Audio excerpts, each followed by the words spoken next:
അപ്പൊ എല്ലാവരും റെഡിയല്ലേ? നമുക്ക് PSC ബുള്ളറ്റിന്റെ കേരളം ഭൂമിശാസ്ത്രം ബാക്കി നോക്കാം. കേരളത്തിലെ മലനാടിന്റെ ശരാശരി ഉയരം എത്ര മീറ്ററാണ്? 900. ഇടനാടിന്റെ ആകെ വിസ്തീർണം എത്ര ചതുരശ്ര കിലോമീറ്റർ ആണ്? 16,230. സമുദ്രനിരപ്പിൽ നിന്ന് എത്ര ഉയരം മുതലുള്ള പ്രദേശങ്ങളാണ് മലനാട് എന്നറിയപ്പെടുന്നത്? 250 അടി. സമുദ്രനിരപ്പിൽ നിന്ന് എത്ര അടി വരെയുള്ള പ്രദേശങ്ങളെയാണ് തീരപ്രദേശങ്ങളിൽ ഉൾപ്പെടുത്തിയിരിക്കുന്നത്? 25. ഗുഹകളിൽ താമസിക്കുന്ന കേരളത്തിലെ ഏക ആദിവാസി വർഗം ചോലനായ്ക്കന്മാർ. കേരളത്തിൽ ഏറ്റവും കൂടുതൽ വനപ്രദേശമുള്ള ഭൂവിഭാഗം മലനാട്. തേയില, ഏലം, കുരുമുളക് എന്നിവയുടെ കൃഷിക്ക് ഏറ്റവും അനുയോജ്യമായ ഭൂവിഭാഗമേത്? മലനാട്. കേരളത്തിൽ ഏറ്റവും കൂടുതൽ വിളവൈവിധ്യമുള്ള ഭൂവിഭാഗമേത്? ഇടനാട്. മലയോരങ്ങളിൽ കുറ്റിക്കാടുകൾ വെട്ടിത്തെളിയിച്ച് ചെയ്തിരുന്ന കേരളത്തിലെ പരമ്പരാഗത കൃഷിരീതി പൂനം കൃഷി.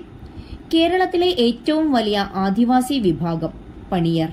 കേരളത്തിലെ ശിരുവാണി അണക്കെട്ടിലെ ജലം തമിഴ്നാട്ടിലെ ഏത് നഗരത്തിലെ ആവശ്യത്തിനാണ് ഉപയോഗിക്കുന്നത്? കോയമ്പത്തൂർ. കേരളത്തിൽ ഉരുൾപൊട്ടലുകൾ ഏറ്റവും വ്യാപകമായി അനുഭവപ്പെടുന്നത് ഏത് ഭൂപ്രകൃതിയിലാണ്? മലനാട്. കേരളത്തിൽ എത്ര തരത്തിലുള്ള മണ്ണിനങ്ങളാണ് കണ്ടെത്തിയിട്ടുള്ളത്? 7. കേരളത്തിന്റെ പടിഞ്ഞാറ് ഭാഗത്ത് സ്ഥിതി ചെയ്യുന്ന കടൽ അറബിക്കടൽ. മലബാറിലെ ആരവല്ലി എന്ന് വിശേഷിക്കപ്പെട്ട മലനിര പുരളിമല. കരിമണ്ണിലെ പ്രധാന വിള നെല്ല്. ഇന്ത്യൻ ഉപദ്വീപിന്റെ ഏത് ഭാഗത്താണ് കേരളം? തെക്കു പടിഞ്ഞാറ്. തീരദേശ ദൈർഘ്യത്തിൽ ഇന്ത്യൻ സംസ്ഥാനങ്ങൾക്കിടയിൽ കേരളത്തിന്റെ സ്ഥാനം 5. കേരളത്തിലെ വാർഷിക ശരാശരി താപനില എത്രയാണ്? 25 മുതൽ 27.5 വരെ ഡിഗ്രി സെൽഷ്യസ്. ഏറ്റവും കൂടുതൽ മണ്ണൊലിപ്പ് ഭീഷണി നേരിടുന്ന കേരളത്തിലെ ജില്ല ഇടുക്കി. അമ്ലത്വം കൂടുതലുള്ള മണ്ണിനം തീരദേശ എക്കൽ. തെങ്ങ് കൃഷിക്ക് ഏറ്റവും അനുയോജ്യമായ മണ്ണ് ഉപ്പുരസമുള്ള എക്കൽ മണ്ണ്. കേരളത്തിൽ കൂടുതലായി കാണപ്പെടുന്ന മണ്ണ് ലാറ്ററൈറ്റ്. മറ്റ് സംസ്ഥാനങ്ങളുമായി അതിർത്തി പങ്കിടാത്ത കേരളത്തിലെ ജില്ലകൾ ആലപ്പുഴ, കോട്ടയം, കോഴിക്കോട്.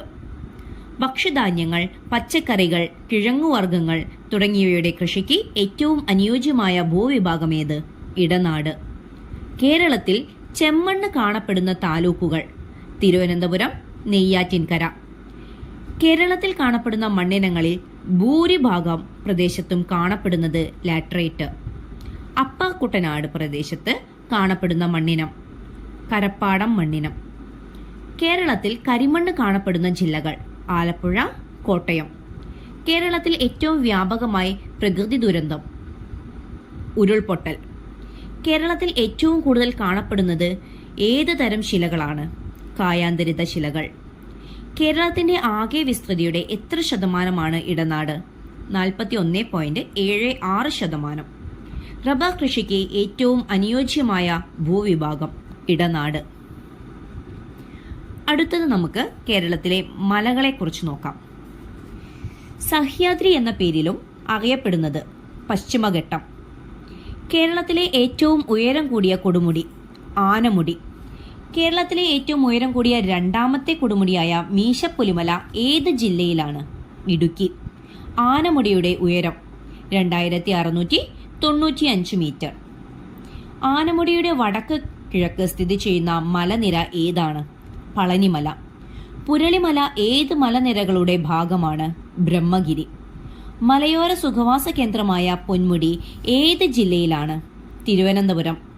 പശ്ചിമഘട്ടത്തിന്റെ തെക്കേ അറ്റത്തെ കൊടുമുടി അഗസ്ത്യാർകൂടം. ഏത് ജില്ലയിലാണ് അഗസ്ത്യകൂടം? തിരുവനന്തപുരം ജില്ലയിൽ. അമ്പുകുത്തിമല ഏത് ജില്ലയിലാണ്? വയനാട്. പൈതൽ മല എന്ന വിനോദസഞ്ചാര കേന്ദ്രം ഏത് ജില്ലയിലാണ്? കണ്ണൂർ. ബാണാസുര മല ഏത് ജില്ലയിലാണ്? വയനാട്. ബ്രഹ്മഗിരി ഏത് ജില്ലയിലാണ്? വയനാട്. മലയോര സുഖവാസ കേന്ദ്രമായ വാഗമൺ ഏത് ജില്ലയിലാണ്? ഇടുക്കി. ഏത് ജില്ലയിലാണ് ഇല്ലിക്കൽ കല്ല്? കോട്ടയം. ഏഴിമല ഏത് ജില്ലയിലാണ്? കണ്ണൂർ. പഴശ്ശി സമരങ്ങളുടെ വേദിയായിരുന്ന പുരളിമല ഏത് ജില്ലയിലാണ്? കണ്ണൂർ. കോട്ടഞ്ചേരി മലകൾ ഏത് ജില്ലയിലാണ്? കാസർഗോഡ്. നെല്ലിയാമ്പതി മലകൾ ഏത് ജില്ലയിലാണ്? പാലക്കാട്. മലബാർ കലാപകാലത്ത് കലാപകാരികളുടെ ഒളിത്താവളമായിരുന്ന പന്തല്ലൂർ മല ഏത് ജില്ലയിലാണ്? മലപ്പുറം.